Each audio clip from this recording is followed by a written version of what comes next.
Then, a boy is found floating face down in a pool, and a dispatcher has to help the frantic mother keep her child alive until paramedics arrive on the next Rescue 911.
When Tammy Nethercott and her husband Don moved their family to the small town of Merlin, Oregon, they thought their children would be safe.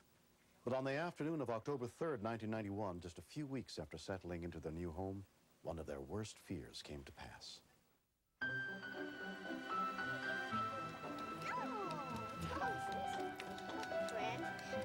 While Tammy worked inside the house, she asked her daughters Danielle and Desiree to keep an eye on their 2-year-old brother, Christopher. Have some apple pie. Have some apple pie. Have one too. He's an explorer, and I guess that's like normal for 2-year-olds to check everything out. We put up a barricade along the side of the pool. It was just makeshift for the time being.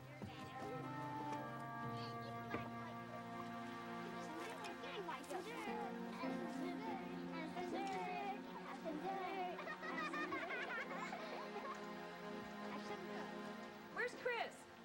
I didn't see him go anywhere, but my mom said, look for Christopher Daniel.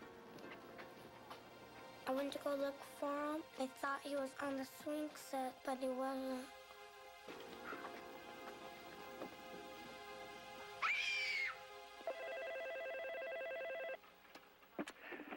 Emergency. Our baby brother drowned and he's only 2 years old. What happened? Our baby brother drowned. I ran in to call 911 because it was an emergency, and if I didn't call 911, he'd die.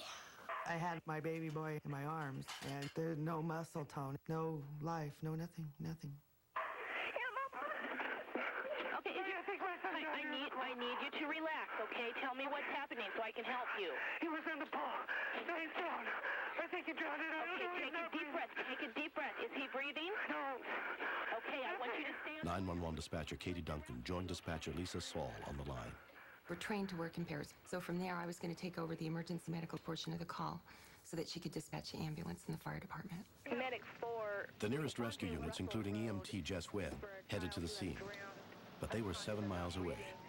About a month before, I had a 10-year-old drown on me on the Rogue River. I was afraid that this was going to turn out the same way, and it hits pretty hard with kids. It hurts. What color is he? His lips are kind of blue. Okay, that's all right. Is his head tipped back a little bit? Yes. Okay, now listen to me. Put your mouth over his mouth and nose. And blow 2 little breaths to fill up his lungs. Okay? No, wait, no. Settle down yourself. Listen to me. Is he breathing yet? Okay. She was on a roller coaster, and it would have been very easy to lose her. If she looks down again and realized the baby's not breathing, then I would have lost the only rescuer that we had at the scene. That's okay. As soon as we realized there wasn't a pulse, I had to control her and get her back into the sequence. Tip the head back and 2 more breaths. Watch for the chest to rise. 2 more.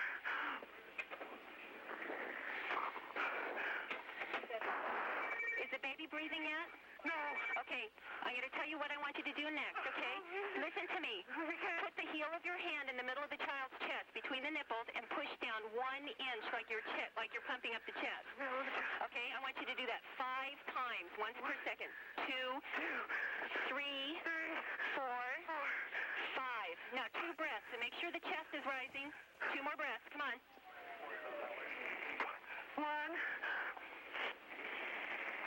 Oh, come on, Chris. But in a rural setting, especially where this address was, you're talking probably 10, 15, sometimes 20 minutes or longer until the very first unit arrives.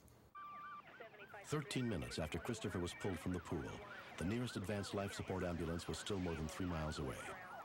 That's okay. You're doing fine. 5. Okay, 2 more breaths. Come on, give him the breath. 1. I'm not an EMT. I'm not a doctor, nurse, just a typical mother. Put him on his side. Just tip his head back just a little bit. Is there any more water coming? Listen to me. Tip his head back. He didn't have any color on him, except for his lips are purplish blue.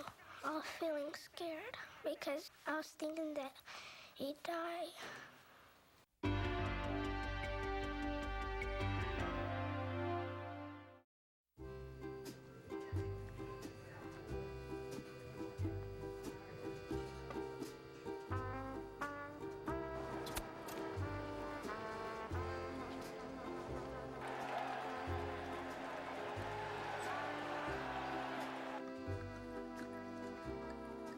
When it comes to food, you need a light beer that measures up. Great tasting, less filling Miller Lite. Taste for yourself. Miller. Good call. My view. If faced with danger, what would you do? Would you react in time? See ordinary citizens become heroes. Rescue 911 continues next on Discovery Health Channel.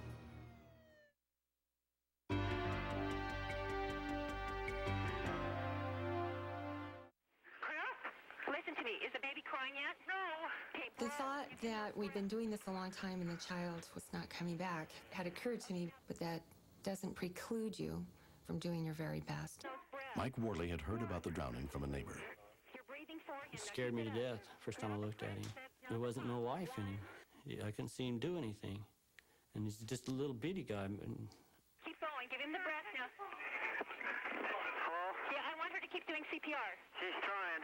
That's fine. Make sure she does. Listen, 2 breaths. I didn't know where he came from, but that person became a coach on the phone. Ready? 1.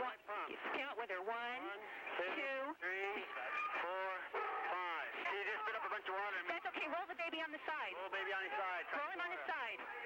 Okay, give him another breath. Yeah, come on. Roll him back and give him 2 more breaths. Keep going. The fire department's there. Keep going. Keep going, though, until they can take over. 4, 5. We pulled up to the house and we knew that it was going to be bad. We were so far out and he'd been down so long with a guaranteed minimum of 13 minutes that it looked bad. It looked like it wasn't going to happen. 1, 2, 3, 4. Is the fireman helping now? Okay. Pump it on his chest. Okay. Keep going. I'm going to keep you on the line here until the ambulance crew gets there. Keep counting for him. You're doing a good job. Breathing on his own, the fireman said. Okay. I'm going to go ahead and let you go. Okay. Okay. Bye-bye. I felt like, well, we've done our best. It's just kind of like a little relay race. We did our little part in the relay race, and now it was someone else's turn to do their best. Minutes later, the advanced life support unit arrived, and paramedic Jim Bard took over the boy's care. Hi, Jim. Immediately, I went to the child, and he did have a pulse, but he was only breathing about 4 or 5 times a minute. Okay. He's disturbed, but he's not looking good at all. I have not seen very many children survive this. I whispered to a fireman, we've got to hurry. We're going to lose him if we don't. Nice and easy. While Christopher was prepared for transport to the hospital, Tammy called her husband Don at work and told him what had happened. I wanted to just floor it and just get home. About 2 miles from the house, I finally met the ambulance. It was like being in a tunnel. I didn't know whether my little boy was alive or not. I actually felt grieving for this kid. It was like he's dying and I'm dying with him. I really didn't expect him to make it. I was letting go towards the end. Christopher was admitted to Josephine Memorial Hospital and examined by Dr. Jim Geeson. She was extremely critical. He's breathing about 5 times. We're still assisting. Initial assessment was very dismal regarding the chance for the child recovering neurologically. I went off duty a half hour later. It was really a bad night. I cried all the way home. The little boy was taken to Dornbecker Children's Hospital, more than 200 miles away. His parents drove through the night for 5 hours straight, not knowing what condition their son would be in when they finally got to see him at the hospital. He was still hooked up to all the monitors and everything. Hi, Chris. But he looked like he had a little more color, and he looked at Tammy and he said, Mama. That was a great feeling. I can't explain it. It's probably like rebirth or something. After 2 days in the hospital, 2-year-old Christopher Nethercott was released without any sign of permanent injuries. We don't send Christopher out with the girls and say, okay, you watch him. That doesn't happen anymore. They're not old enough. They're playing too, so we watch. But if you have a pool, gotta make sure it's secured. Not just 95%, yeah, it's gonna be okay. Make sure that pool's 100%. It was just unbelievable. You know, he goes from being in critical shape to being home running around, and he's just perfect. 1 month after the accident, the Nethercott family finally got a chance to thank the dispatchers who worked so hard to save Christopher's life. Oh, you look beautiful. Hi, Christopher. Knowing the child's here as a result of the system is extremely gratifying. It makes everything that we do worthwhile. Let's give Katie a hug. Want to give Katie a hug? Let's give Katie a hug. Give her a hug. Oh, I got you.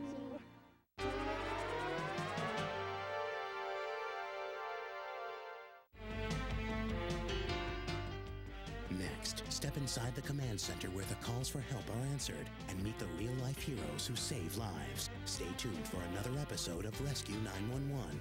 Next on Discovery Health Channel. Real life, medicine, miracles.